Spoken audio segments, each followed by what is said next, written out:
Hello दोस्तों, नमस्कार। Nandini classes साहित्य चैनल में मैं डॉक्टर यशोकृति हजारे आप सभी का स्वागत करती हूँ। दोस्तों, आपको नव वर्ष की हार्दिक शुभकामनाएं। आपका दिन, आपका नव वर्ष बहुत ही आनंदमय, हर्ष, प्रसन्नता, शांति और सकारात्मक सोच के साथ नव वर्ष में प्रवेश कर जीवन में नया उत्साह भरे।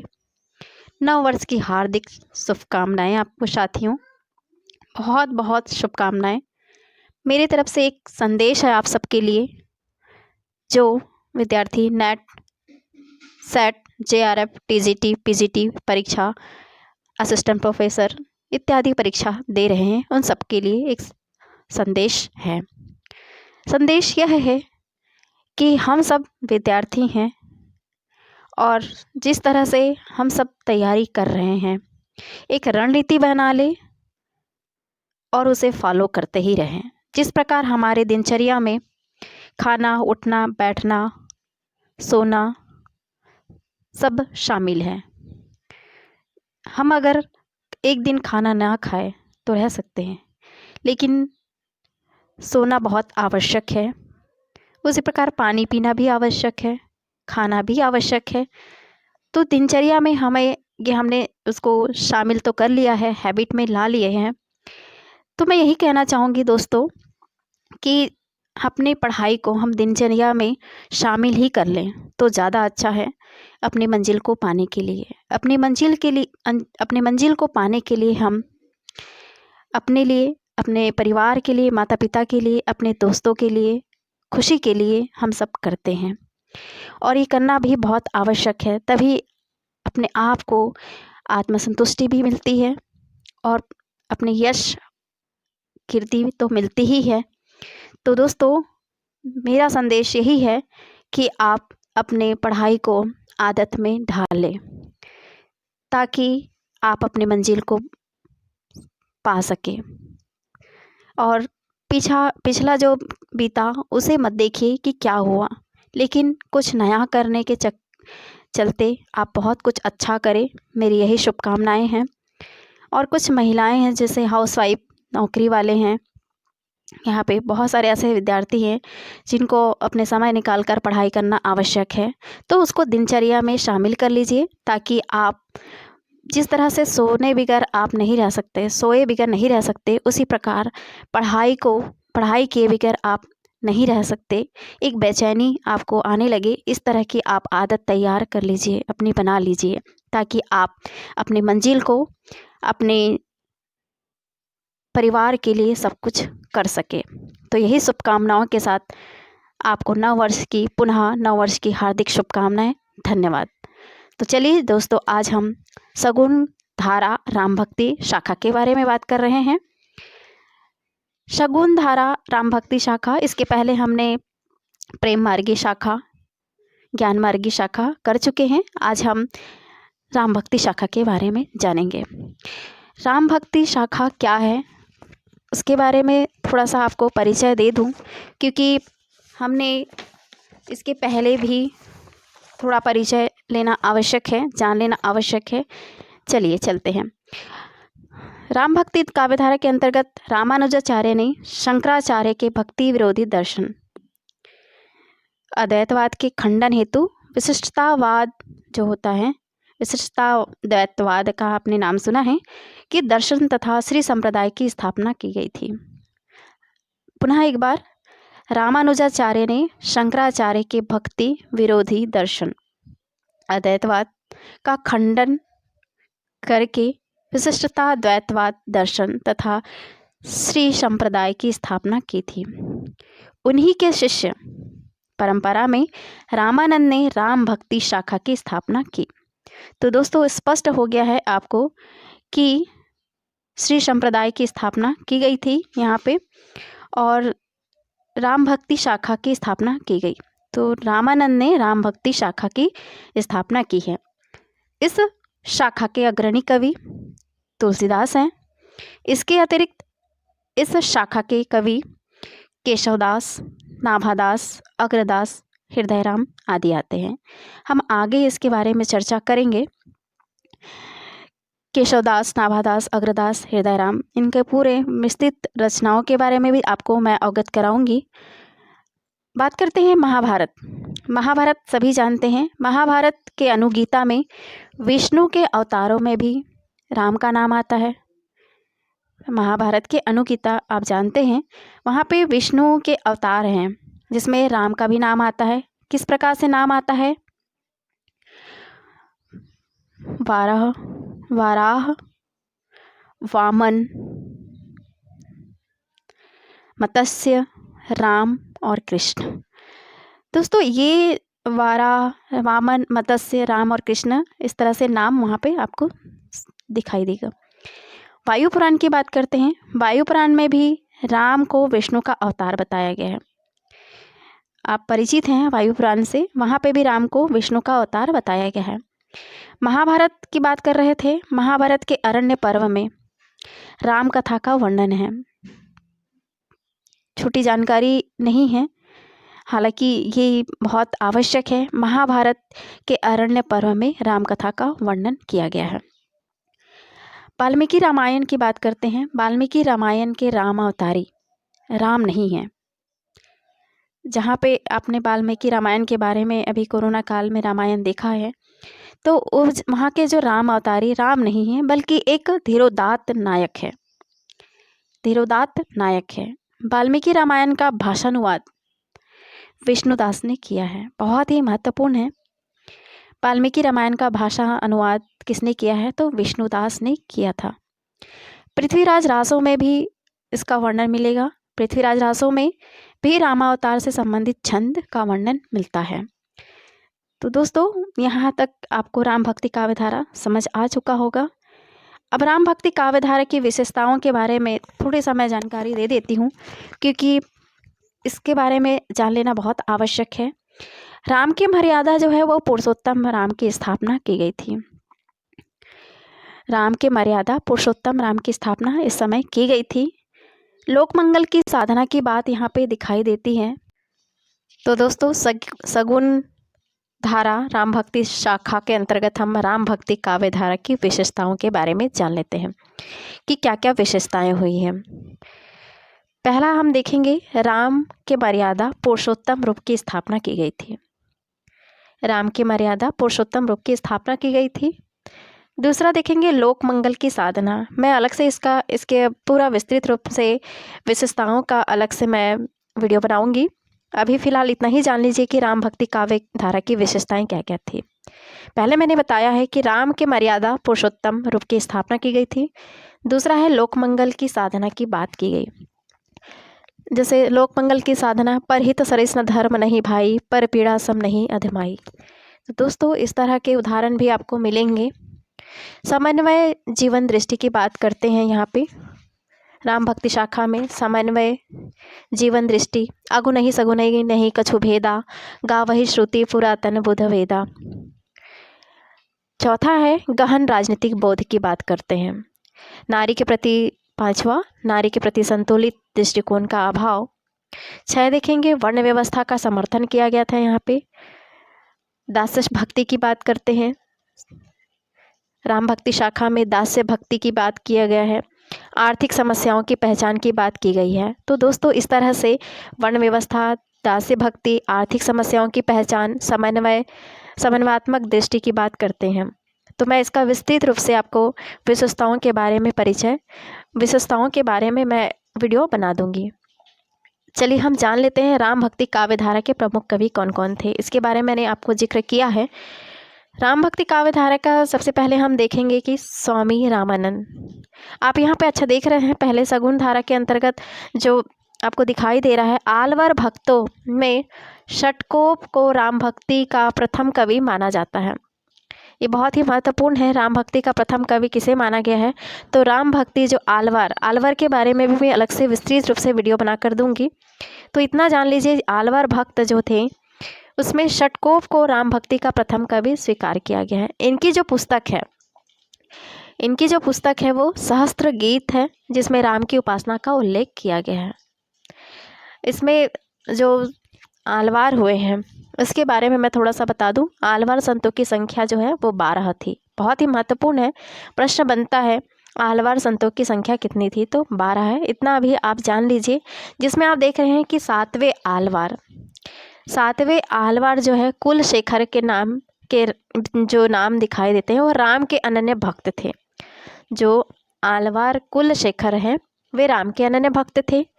श्री संप्रदाय की बात मैं कर रही थी। इसके आदि आचार्य रंगनाथ मुनि को राम भक्ति परंपरा का प्रथम आचार्य माना जाता है। श्री संप्रदाय की जो उपासना किस तरह की मान्य की गई थी, उसमें उपासना जो है विष्णु और लक्ष्मी की उपासना की गई थी। तो दोस्तों ये जो है, इसमें आप देख रहे थे मैंने आपको जिक्र किया है रामानंद के बारे में। इसमें आपको रामानंद के बारे में बात करते हैं। रामानंद कौन थे? रामानंद का जन्म जो है वो कहाँ हुआ? काशी में हुआ। यदि आप कॉपी पेन लेके बैठे हैं तो कॉपी पेन लेके बैठे हैं तो उसमें नोट करते चलिए। स्वामी रामानंद का जन्म जो है काशी में हुआ। शिक्षा जो है राघवानंद ने दी थी। यहाँ पे आप देख रहे हैं उनके गुरु राघवानंद है। कौन है इनके गुरु? राघवानंद है। और बताया जा रहा है कि हजारी प्रसाद द्विवेदी ने रामानंद को आकाश धर्मा गुरु कहा है। प्रश्न बनता है रामानंद को आकाश धर्मा गुरु किसने कहा है? तो हजारी प्रसाद द्विवेदी ने कहा है। रचना इनकी है राम रक्षा स्तोत्र, बहुत ही महत्वपूर्ण है। यहाँ पे आप देख रहे हैं राम रक्षा स्तोत्र, क्योंकि ये बहुत बार प्रश्न आया हुआ है। आप देखिए यहाँ पे वैष्णव मताब्ज भास्कर, वैष्णव मताब्ज भास्कर, श्री रामाचरण पद्धति, योग चिंतामणि, राम रक्षा स्तोत्र, आनंद भाष्य आदि, ये बहुत ही महत्वपूर्ण है राम रक्षा स्तोत्र।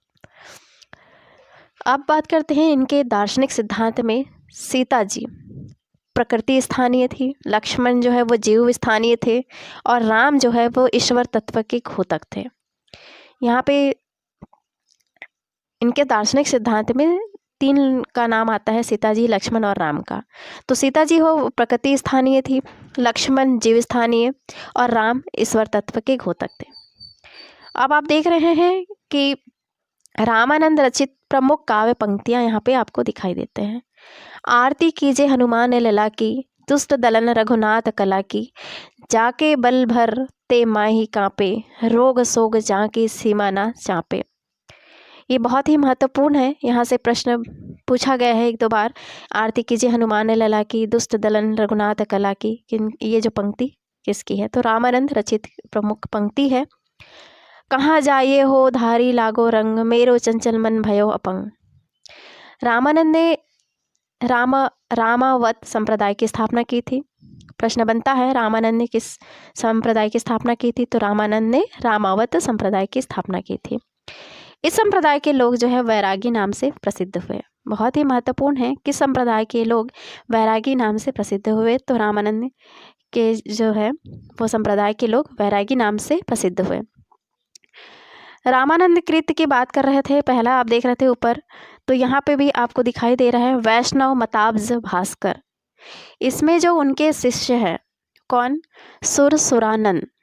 सुरसुरानंद ने 9 प्रश्न किए थे, जिनके उत्तर में राम तारक मंत्र की विस्तृत व्याख्या की गई है। अहिंसा का महत्व इत्यादि विषय यहाँ पे दिखाई देता है। बहुत ही महत्वपूर्ण है कि रामानंद के कितने शिष्य हुए? रामानंद के 12 शिष्य हुए। आचार्य शुक्ल, हजारी प्रसाद द्विवेदी, राम कुमार वर्मा के अनुसार यहाँ पे आप देख रहे हैं इन तीनों का मत है कि इनके कितने शिष्य हुए। मैं एक बार नाम बता देती हूँ। अनंतादास, सुखानंद, सुरसुरानंद, नरहरियानंद, भावानंद, पीपा, कबीरदास, सेन, धना। आप यहाँ पे शॉर्ट स्क्रीन लेकर भी आप इसको देख लीजिएगा, इनके नाम याद कर लीजिए अगर करना है तो। पर इतना ध्यान रख लीजिए कि रामानंद के 12 शिष्य थे। चलिए आगे जानकारी लेते हैं।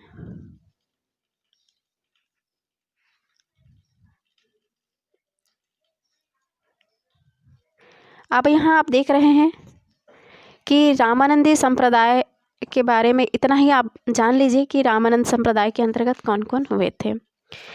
और आप इसमें देख लीजिए कि रामानंद के बारे में बात कर रही थी, बहुत ही महत्वपूर्ण है, यहाँ से कई बार प्रश्न बनते हैं। अब हम जो रैदास के बारे में जान लेते हैं कि रैदास, यहाँ पे आप देख रहे हैं रैदास जो है, आपको मैंने पिछले बार भी बताया है, रैदास चमार जाति के थे। पद्मावती, महानंद, रैदास, सुरसुरी, श्री आनंद और पद्मावती, तो ये जो नाम 12 है उसके अंतर्गत ही है ये। अनंतादास के शिष्य कृष्णदास पयहारी सर्वप्रथम गलता अजमेर राज्य के में रामानंद संप्रदाय की गद्दी स्थापित की गई थी। ये उतना महत्वपूर्ण नहीं है। रामानंदी संप्रदाय में गलता को उत्तर भारत के उत्तर तोतादी कहा गया, ये बहुत ही महत्वपूर्ण है, उत्तर तोताद्री कहा गया। तो दोस्तों इसको याद रख लीजिएगा क्योंकि इसमें से प्रश्न बनते हैं। अब हम बात करते हैं अग्रदास के बारे में। दूसरे कवि हुए अग्रदास, क्योंकि अग्रदास का आप दूसरे नाम में आप इसको लिख लीजिएगा अग्रदास। अग्रदास जो है वो अपने गद्दी जयपुर के पास रहवास में स्थापित किया गया था। इनका जो रसिक संप्रदाय, इन्हें अग्र अली भी कहा जाता है। बहुत ही महत्वपूर्ण है कि इन्हें किस नाम से जाना जाता है, अग्र अली भी कहा जाता है। अग्र द्वारा रचित प्रमुख ग्रंथ है, निम्नलिखित है, आप देख रहे हैं क्या क्या नाम है पुस्तक का। हितोपदेश, उपखाणा बावनी, ध्यान मंजरी, राम ध्यान मंजरी, कुंडलिया, अष्टयाम या रामाष्टयाम। इसमें से अष्टयाम, रामाष्टयाम जो है, रामाष्टयाम बहुत ही महत्वपूर्ण है, ध्यान मंजरी भी बहुत ही महत्वपूर्ण है, और रामा ध्यान मंजरी ये भी बहुत महत्वपूर्ण है, ये दोनों। तो दोस्तों इसको याद रख लीजिएगा कि इनके पुस्तक का क्या नाम है, क्योंकि पूछा जाता है कि अष्टयाम या रामाष्टयाम किसकी रचना है, किसकी पुस्तक है। तो अग्रदास की रचना है। अग्रदास के शिष्य का नाम है नाभादास। अग्रदास के शिष्य का नाम क्या है? नाभादास। नाभादास के बारे में हम जान रहे थे, अग्रदास के बारे में जान रहे थे। आप देखिए अग्रदास का है। विष्णुदास ग्वालियर नरेश टुकरेंद्र के राजकवि थे। इनके द्वारा लिखे ग्रंथ निम्नांकित है: महाभारत कथा, रुक्मिणी मंत्र, स्वर्गारोहण, रामायण कथा। ये उतना महत्वपूर्ण नहीं है। अब है तीसरा, हमने पहले देखा रामानंद, दूसरा अग्रदास, अब तीसरा अब देख रहे हैं ईश्वरदास। ईश्वरदास ने सत्यवती कथा, बहुत ही महत्वपूर्ण है, बार बार प्रश्न बनते हैं ईश्वरदास की रचना के बारे में बताइए। तो सत्यवती कथा, सत्यवती का समय काल पूछ दिया जाता है, तो 1501, इसका समय काल क्या है? 1501। यहाँ पे देखिए भरत मिलाप और अंगद पेज नामक ग्रंथों की रचना की गई है। प्रश्न बन जाता है कि भरत मिलाप और अंगद पेज नामक ग्रंथों की रचना किसकी है? तो ईश्वरदास की है। बहुत ही महत्वपूर्ण है, बार बार प्रश्न बनते हैं इसमें से। अब बात करते हैं हम गोस्वामी तुलसीदास राम भक्ति शाखा के प्रतिनिधि कवि। इनका हम विस्तृत रूप से परिचय देखेंगे। अगर ज़्यादा जानकारी आपको चाहिए विस्तृत रूप में, तो इसके बारे में भी मैं विस्तृत रूप से आपको वीडियो बनाकर दे दूँगी। गोस्वामी तुलसीदास का आप देख रहे हैं कि यहाँ पे उनके गुरु परंपरा का क्रम भी दिखाई देता है। गोस्वामी तुलसीदास का पूरा विस्तृत रूप से हमें जान लेना आवश्यक है, तो मैं इसका वीडियो अलग से ही तैयार करके दूंगी आपको। तो दोस्तों तुलसीदास के बारे में आपको बता देती हूँ, रुकिए, आपका यहाँ पे परिचय देख लीजिए। ये है गोस्वामी तुलसीदास की रचनाओं का संक्षिप्त परिचय है, और इनका जीवन परिचय भी आपको यहाँ पे दिखाई देगा, ये देखिए, और किस तरह से रचनाएं हुई हैं सारा आपको जान लेना आवश्यक, क्योंकि इसमें से बार बार प्रश्न बनते हैं। कहाँ चला गया PDF?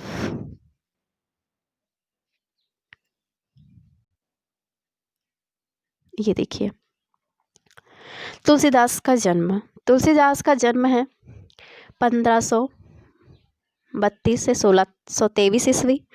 माता पिता का नाम आत्माराम दुबे हुलसी, पत्नी रत्नावली, दीक्षा गुरु नरहरियानंद। प्रश्न बनता है कि इसके गुरु का नाम बताइए, तुलसीदास जी के गुरु का नाम बताइए, तो नरहरियानंद। शिक्षा गुरु शेष सनातन से प्राप्त हुआ था। तुलसी के जन्म स्थान के विषय में मतभेद है, अलग अलग विद्वानों ने अलग अलग मत दिया है, आप देख रहे हैं। जैसे लाला सीताराम गौरीशंकर द्विवेदी, हजारी प्रसाद द्विवेदी, राम नरेश त्रिपाठी, रामदत्त भारद्वाज, गणपति चंद्रगुप्त, इन सब ने किसको माना है? सुकरखेत सोरो, जिला एटा को। राजापुर की बात कर रहे थे। राजापुर जो है किन किन ने माना है? बेनी माधव, महात्मा रघुवर दास, शिव सिंह सेंगर, राम गुलाम द्विवेदी, आचार्य रामचंद्र शुक्ल। तो पूछा जाता है आचार्य रामचंद्र शुक्ल के अनुसार बताइए कि तुलसीदास का जन्म कहाँ है? तो राजापुर, जिला बांदा। वैसे ही हजारी प्रसाद द्विवेदी के अनुसार पूछा जाता है कि तुलसीदास जी का जन्म स्थान बताइए, तो सुकरखेत सोरो। इतना याद रख लीजिए। चलिए, आचार्य रामचंद्र शुक्ल ने तुलसीदास को क्या क्या कहा है, क्या माना है, इसके बारे में जिक्र करते हैं। आचार्य रामचंद्र शुक्ल ने तुलसीदास को स्मार्त वैष्णव मानते हैं। तुलसीदास को क्या मानते हैं? स्मार्त वैष्णव मानते हैं। आचार्य शुक्ल के अनुसार हिंदी काव्य की प्रौढ़ता के युग का आरंभ तुलसीदास को स्वीकार किया है। कहते हैं कि तुलसीदास के द्वारा ही शुरू हुआ। तुलसीदास के बारे में यहाँ पे अलग अलग कथन हैं, बहुत ही महत्वपूर्ण है। यहाँ पे जितने भी दिए हैं बहुत ही महत्वपूर्ण हैं। तो बारी बारी से हम जान लेते हैं कि कलिकाल का वाल्मीकि किस विद्वान ने कहा है? तो नाभादास ने कहा है। मुगल काल का सबसे महान व्यक्ति, बहुत बार परीक्षा में पूछा गया है, कलिकाल की वाल्मीकि और मुगल काल का सबसे प्राचीन सबसे महान व्यक्ति स्पेत ने कहा है। मुगल काल का सबसे महान व्यक्ति तुलसीदास को। ग्रियर्सन ने, सोचिए ये भी प्रश्न कई बार बनता है, ग्रियर्सन जो हमारे यहाँ के नहीं है, भारत के नहीं है, फिर भी उन्होंने बुद्ध देव के बाद सबसे बड़ा लोकनायक तुलसीदास को स्वीकार किया है। ये तीन जो है बहुत ही महत्वपूर्ण है। तीन जो प्रश्न है ये बहुत बार आए हुए हैं। आनंद कानने कश्चिद चंज मस्तुली गम मस्तुली तरुव कविता मंजरी यस्य राम भ्रमर भूषिता, मधुसूदन सरस्वती। ये उतना महत्वपूर्ण नहीं है। रामचंद्र शुक्ल ने इनकी वाणी की पहुँच मनुष्य के सारे भाव व्यवहारों तक है। एक ओर तो वह व्यक्तिगत साधना के मार्ग में विरागपूर्ण शुद्ध भगवत भजन का उपदेश करती है, तो दूसरी ओर एक लोक पक्ष में आकर पारिवारिक और सामाजिक कर्तव्यों का सौंदर्य दिखाकर मुग्ध करती है। ये रामचंद्र शुक्ल का मत है। रामचंद्र शुक्ल के अनुसार और है, यह एक कवि ही हिंदी को प्रौढ़ साहित्यिक भाषा सिद्ध करने के लिए काफ़ी है। मतलब जब रामचंद्र शुक्ल ने तुलसीदास जी को कह दिया कि एक कवि ही हिंदी की प्रौढ़ साहित्यिक भाषा सिद्ध करने के लिए काफ़ी है। रामचंद्र शुक्ल ने फिर से मत उनका है कि तुलसीदास उत्तरी भारत की समग्र जनता के हृदय मंदिर में पूर्ण प्रेम प्रतिष्ठा के साथ विराज रहे हैं। हजारी प्रसाद द्विवेदी का मत है, भारतवर्ष का लोकनायक वही हो सकता है। सोचिए, भारतवर्ष का लोकनायक वही हो सकता है जो समन्वय करने का अपार धैर्य लेकर आया हो। मैंने आपको विशेषताएं के अंतर्गत बताया है कि समन्वय की भावना दिखाई देती है। लोकनायक की बात कर रहे हैं, लोकनायक वही हो सकता है जो समन्वय करने के अपार धैर्य रखने की बात करता है। तो हजारी प्रसाद द्विवेदी का मत है। प्रश्न बनता है लोकनायक वही हो सकता है, ये बहुत बार प्रश्न बना है। रामविलास शर्मा की बात कर रहे थे। रामविलास शर्मा जो है वो जाति कवि कहते हैं। प्रश्न बनता है जाति कवि, तुलसीदास को जाति कवि किसने कहा है? तो रामविलास शर्मा ने कहा है। अमृतलाल नागर ने मानस का हंस। तो दोस्तों ये बहुत ही महत्वपूर्ण है, इसमें से प्रश्न बार बार पूछे जाते हैं, आपको याद रख लेना है इसे। गोस्वामी तुलसीदास रामानुजाचार्य के श्री संप्रदाय और विशिष्टता द्वैतवाद से प्रभावित थे। गोस्वामी तुलसीदास किस किस से प्रभावित थे? प्रश्न बनता है तो रामानुजाचार्य के श्री संप्रदाय, इसके बारे में ये प्रश्न बनता है कि रामानुजाचार्य के श्री संप्रदाय, किस संप्रदाय के थे रामानुजाचार्य? तो श्री संप्रदाय। और विशिष्टता द्वैतवाद से प्रभावित थे। तो दो से प्रभावित थे, बहुत ही महत्वपूर्ण है, श्री संप्रदाय और विशिष्टता द्वैतवाद। इनकी भक्ति भावना क्या थी? दास्य थी। बहुत ही महत्वपूर्ण है तुलसीदास की भक्ति किस तरह की थी? तो दास्य भाव की थी। ये नेट में भी पूछा जाता है, बार बार प्रश्न बनते हैं, तो ऐसे ही प्रश्न जो है हम गलत कर लेते हैं और इसे ही आपको यही जो सरल प्रश्न है जो सबके लिए सरल है, कठिन प्रश्न सबके लिए कठिन है।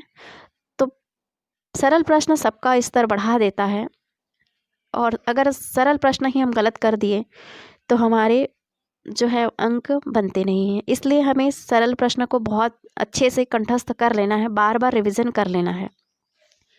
चलिए, गोस्वामी तुलसीदास की गुरु परंपरा के बारे में देख लेते हैं।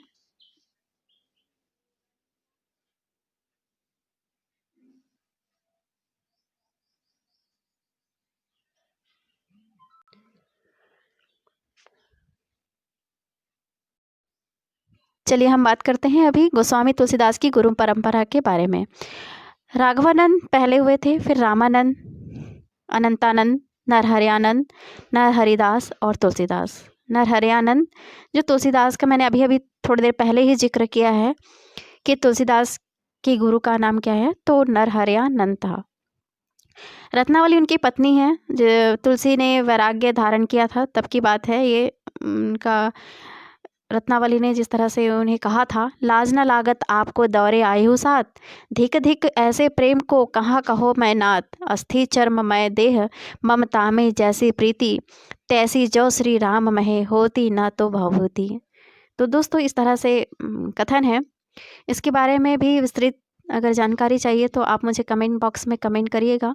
तुलसीदास का बहुत ही विस्तृत रूप से आपको मैं बता दूंगी, वीडियो बनाकर दे दूंगी। तो तुलसीदास के बारे में जान लिए हैं हमने। रामानंद के ही शिष्य परंपरा में आने वाले तुलसीदास नरहरियानंद के शिष्य थे। मूल गोसाई चरित बेनी माधव और तुलसी चरित रघुवर दास के अनुसार इनका जन्म जो है वो 1497 ईस्वी में स्वीकार किया गया है, और शिव सिंह सरोज के अनुसार 1526 ईस्वी स्वीकार की गई है। राम गुलाम द्विवेदी है उनके अनुसार 1532 ईस्वी स्वीकार की गई है। तो दोस्तों, अलग अलग लोगों का, अलग अलग विद्वानों का मत है। अब हम बात करते हैं इनकी रचनाओं के बारे में। उनकी रचनाएं क्या क्या हुई थी, आप देख रहे हैं।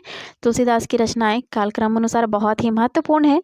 यहाँ से प्रश्न बनते हैं। प्रामाणिक ग्रंथों की संख्या 12 बताई गई है, जिसमें आप देख रहे हैं पहला वैराग्य संदीपनी। वैराग्य संदीपनी जिसका समय काल है 1626 से 27। रामाज्ञा प्रश्न दोहावली रामायण, यहाँ पे आप देख रहे हैं कि 1627 से 28। रामलला नहछु 1628 से 29। जानकी मंगल 1629 से 30। रामचरितमानस 1631 संवत। पार्वती मंगल 1643 43। कृष्ण गीतावली 1643। गीतावली पदावली रामायण 1630 से 70। विनय पत्रिका विनयावली रामगीतावली 1631। दोहावली 1626 ईस्वी 1626 80 संवत। बरवे रामायण बरवा 1630 80 संवत है। कवितावली या कवितावली हनुमान बाहुक समेत 1631 से 80 संवत। तो दोस्तों, ये बहुत ही महत्वपूर्ण है।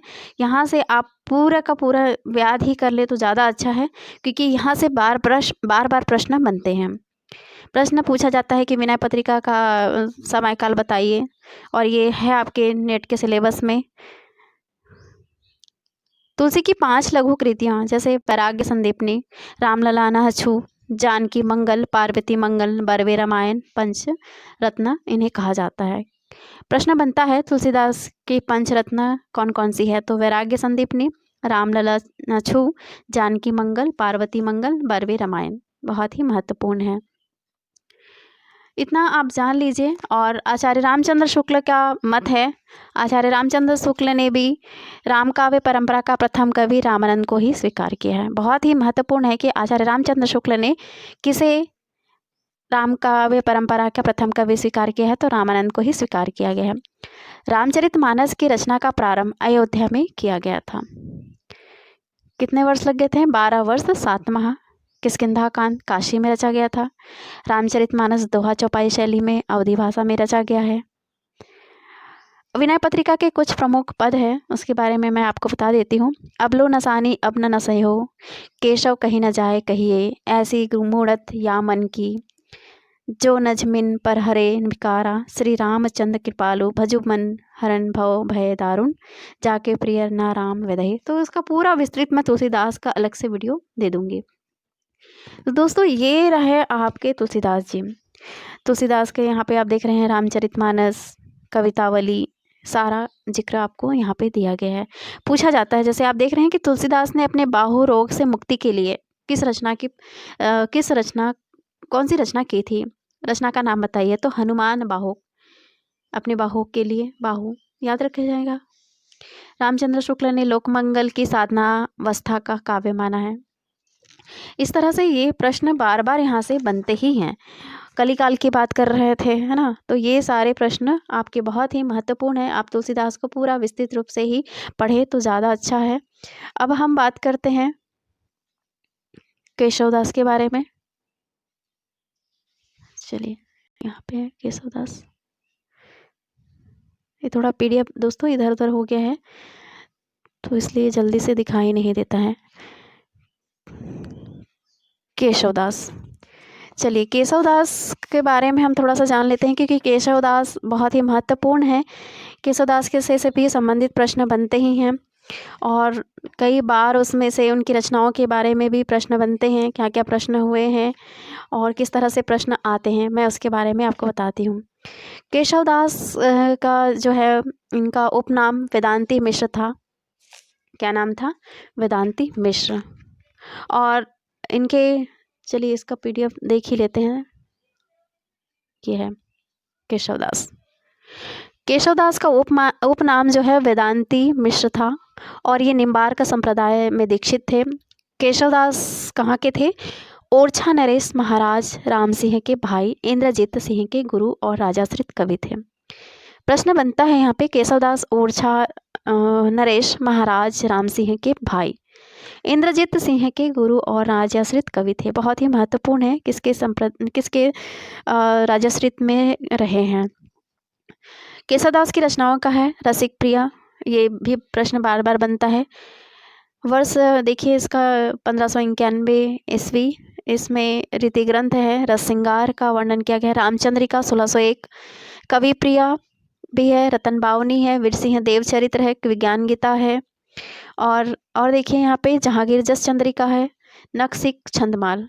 तो इनके सारे जो रचनाएं यहाँ पे आपको दिखाई दे रही हैं, ये बहुत ही सारे के सारे बहुत ही महत्वपूर्ण हैं, और इसमें से प्रश्न बनते ही हैं कि रस श्रृंगार का वर्णन किस तरह से है, या डिंगल शैली की एक राजनीतिक ग्रंथ का नाम बताइए। तो रतन बावनी है। कवि प्रिया, अलंकारों का वर्णन किया गया है। रामचंद्रिका का समय काल बता दीजिए, तो 1601 है, रामचरित्र पर आधारित है। जो विज्ञान गीता जो है वो प्रबोध चंद्रोदय का अनुवाद किया गया है।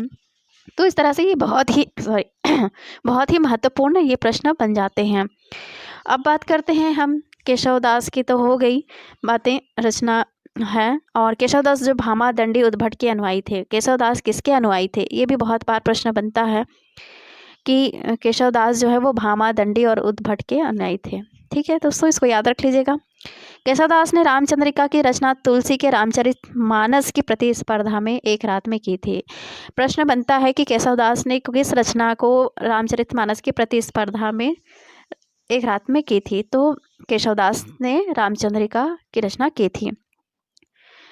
और रामचंद्र शुक्ल केशवदास की कटु आलोचना करते हुए लिखा है उन्होंने कि केशव को कवि हृदय नहीं मिला था, उनमें वह सहृदयता और भावुकता न थी जो एक कवि में होनी चाहिए। वे संस्कृत साहित्य में सामग्री लेकर अपने पांडित्य और रचना कौशल का धाक जमाना चाहते थे। क्योंकि केशवदास के बारे में बहुत ही महत्वपूर्ण है ये कथन, बार बार ये भी पूछा जाता है, केशवदास का जो है किसने कहा कि केशव को कवि हृदय नहीं मिला था। क्यों कहा गया है? क्योंकि इन्हें क्या कहा जाता है? कठिन काव्य का प्रेत कहा जाता है ना। कठिन काव्य का प्रेत कहा जाता है, क्योंकि इस तरह से इनकी भाषा है, एकाएक समझ में नहीं आती है, तो इसलिए केशव को कवि हृदय नहीं मिला था, इस तरह से कहा गया है। क्योंकि कवि होते क्या हैं, किस तरह से होते हैं, ये आप सब परिचित हैं। ठीक है, तो केशवदास के बारे में आज इतना ही। और अगले वीडियो में हम इसके बारे में और विस्तृत रूप से चर्चा करेंगे। लेकिन जो भी राम भक्ति काव्य धारा के अंतर्गत आए हैं, मैं सारा आपको इसका विस्तृत इसके बारे में मैंने आपको विस्तृत जानकारी दी है। और दोस्तों, वीडियो को अगर आपको उपयोगी लगे तो वीडियो को लाइक और कमेंट ज़रूर करिए। आपको मेरा वीडियो सुनने के लिए बहुत बहुत धन्यवाद, शुक्रिया।